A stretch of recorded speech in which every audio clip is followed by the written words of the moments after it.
इस बुलेटिन के प्रायोजक हैं योगमणि इंस्टीट्यूट ऑफ नर्सिंग। नमस्कार, जबलपुर लाइव के इस बुलेटिन में आपका स्वागत है। मैं हूं आपके साथ आकाश। अब देखते हैं खबरें विस्तार से। बिना बताए घर से ट्रेन में बैठकर दिल्ली जा रही किशोरी को पुलिस खोज निकाला और परिजनों के हवाले कर दिया। मामला जबलपुर के बरेला थाना का है, जहां किसानी मोहल्ला बरेला की रहने वाली अस्मिता काची बिना बताए घर से चली गई थी, जिसके बाद परिजनों ने तत्काल इसकी सूचना पुलिस को दी। पुलिस ने तत्परता दिखाते हुए किशोरी के मोबाइल लोकेशन के आधार पर आरपीएफ को सूचना दी। साथ ही एक टीम किशोरी को लाने के लिए रवाना की। डीएसपी अपूर्वा किलेदार ने प्रेस कॉन्फ्रेंस कर इसकी जानकारी दी है। ये अस्मिता काची है, ये किसानी मोहल्ला बरेला की।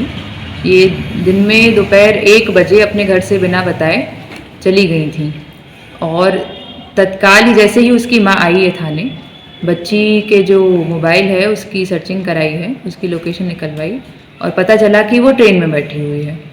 तो अपनी यहाँ से टीम भी रवाना हो गई बरेला से और साथ ही साथ जितने भी जो आरपीएफ है और जीआरपी हैं, हर जितने भी स्टेशन पड़ रहे थे वो दिल्ली की ओर जा रहे थे। तो वहाँ पे हर जगह सर्चिंग कराई, जिसके परिणाम स्वरूप वो लड़की हमें इटारसी के बाद उस ट्रेन में मिल गई थी और उसको उसके परिजनों को सुपुर्द कर दिया गया। अखिल भारतीय विद्यार्थी परिषद के 67वें राष्ट्रीय अधिवेशन का आयोजन जबलपुर में किया जा रहा है। अधिवेशन का शुभारंभ शुक्रवार को नोबेल पुरस्कार विजेता डॉक्टर कैलाश सत्यार्थी ने किया। दिव्यांगों की मदद करने वाले विल्लुपुरम निवासी कार्तिकेयन गणेशन को यशवंतराव केलकर युवा पुरस्कार से सम्मानित किया गया। 4 दिवसीय इस अधिवेशन में शामिल डॉक्टर सत्यार्थी ने कहा कि बाहरी लोगों से मिलने की तैयारी की जाती है, अपनों से मिलने के लिए भावना की जरूरत होती है। संस्कार धानी में आकर मैं भाव विभोर हो गया हूं। युवाओं के इस संगम में विभिन्न राज्यों से आए युवाओं का जोश देख भारत माता भी गर्व महसूस कर रही होगी।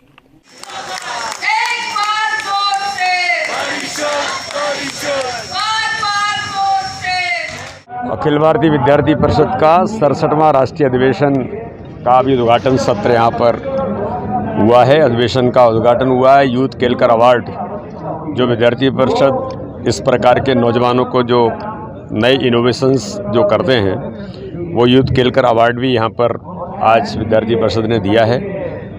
मैं सौभाग्यशाली हूँ कि आज उस अधिवेशन के उद्घाटन सत्र में सहभागी बना और आज आप देख रहे हैं कि पूरा जबलपुर के अंदर एक लघु भारत का स्वरूप, देश के हर कोने के नौजवान विद्यार्थी भारत माता की जयकारे के नारे के साथ आज इस अधिवेशन का यहाँ पर शुभारंभ हो रहा है।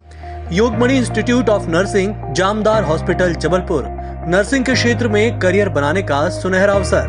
प्रवेश प्रारंभ BSc nursing, post basic BSc nursing, GNM. पता 198/2 Raigwa, ward number 72, Arihant warehouse के पीछे, पाटन बाईपास चौक के पास, जबलपुर। मध्य प्रदेश जिला पंचायत को लेकर जहां ओबीसी वर्ग को चुनाव लड़ने में रोक के बाद राजनीति गर्मा गई है, वहीं सत्ता दल और विपक्षी दल एक दूसरे पर आरोप प्रत्यारोप लगा रहे हैं। दोनों पार्टी के कार्यकर्ता सड़कों पर प्रदर्शन कर रहे हैं। इन्हीं सभी मुद्दों को लेकर जबलपुर की वरिष्ठ कांग्रेस नेत्री तलविंदर गुजराल ने कहा कि भाजपा सरकार चुनाव ही नहीं कराना चाहती, इसलिए जब कोर्ट में ओबीसी वर्ग को चुनाव लड़ने में रोक लगी तब भाजपा सरकार के वकीलों ने अपना पक्ष ही नहीं रखा। सुप्रीम कोर्ट ने कहा कि इसको रूलिंग के रूप में यहाँ मध्य प्रदेश में भी लागू किया जाए, भारत प्रदेश में लागू किया जाए, पूरे देश में लागू किया जाए। तो वहाँ उस समय क्या होना चाहिए था? सरकार किसकी है? जिनकी सरकार है केंद्र में या जिनकी सरकार है मध्य प्रदेश में, उनके वकील ने खड़े होकर कहना था कि नहीं साहब, महाराष्ट्र में जो हालात दूसरे थे, वहाँ बिंदु अलग थे, मुद्दे अलग थे, और मध्य प्रदेश में बिंदु अलग हैं, हालात अलग हैं और ये मुद्दा ही नहीं है, पिटीशन का मुद्दा ही ये नहीं है। ओबीसी के आरक्षण की कहीं दूर दूर तक के जिक्र ही नहीं है। वहाँ तो सीधे रोटेशन की बात है, चक्रानुक्रम की बात है, हर वर्ग की बात है, सामान्य वर्ग से लेकर अनुसूचित जाति से लेकर जनजाति से लेकर पिछड़ा सभी की बात है। तो इसलिए इसको गुमराह करने का काम, इनका धज्जी का सांप बनाना इनका शुरू से आता है। जबलपुर पुलिस के वरिष्ठ अधिकारियों के निर्देशानुसार गौर स्थित एकता मार्केट में गौर पुलिस द्वारा वाहन चेकिंग अभियान चलाया जा रहा है, जहां 2 पहिया वाहन चलाने वाले चालकों को हेलमेट, वाहन के कागजात की चेकिंग की गई। जिन्होंने हेलमेट या वाहन चालकों के पास वाहन संबंधी कागजात नहीं मिले, उनके विरुद्ध चालानी कार्रवाई की गई। वहीं 4 पहिया वाहनों के कागजात, सीट बेल्ट को लेकर चेकिंग की गई। चेकिंग के दौरान 6 कार चालकों पर और 19 2 पहिया वाहन चालकों पर कार्रवाई की गई। स्कूल शिक्षा विभाग विद्यालयों में शिक्षा के साथ रचनात्मक कार्यों के प्रति विद्यार्थियों को प्रोत्साहित करने के लिए पिछले 2 सालों से कार्य कर रहा है। इसी तारतम्य में स्कूली शिक्षा विभाग द्वारा जबलपुर के मानस भवन में अनुगूंज कार्यक्रम का आयोजन हुआ। इस कार्यक्रम में जिले के 15 विद्यालयों से 315 प्रतिभागियों ने विभिन्न प्रकार के सांस्कृतिक कार्यक्रम, जिसमें नाट्य और संगीत से सजे कार्यक्रम पेश किए गए। शासन द्वारा शासकीय विद्यालयों के बच्चों के लिए अनुगूंज कार्यक्रम भोपाल में संचालित कर रहा था।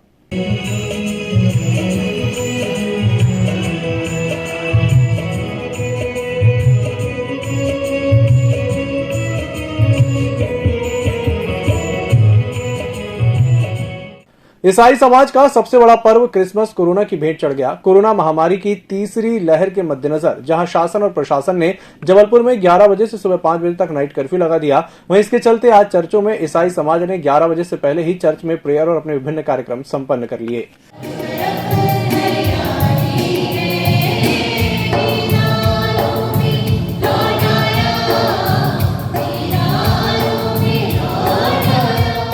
वैसे तो हम लोग लेट मनाते थे, आधी रात तक जागते थे और झूमते थे, गाते थे, खुशियाँ मनाते थे। लेकिन अभी कोरोना के चलते हम लोगों को जल्दी त्यौहार मनाना पड़ा है। त्यौहार जो है विशेष करके क्रिस जयंती का त्यौहार खुशी का संदेश लेकर आता है, भाईचारे का संदेश लेकर आता है कि हम सभी भाई भाई हैं और सबों के लिए ईश्वर इस संसार में मनुष्य बनकर आए हैं। इस बुलेटिन में फिलहाल इतना ही। नमस्कार। EMS टीवी के YouTube चैनल को सब्सक्राइब करें और बेल आइकन दबाएं। साथ ही EMS न्यूज ऐप डाउनलोड करें।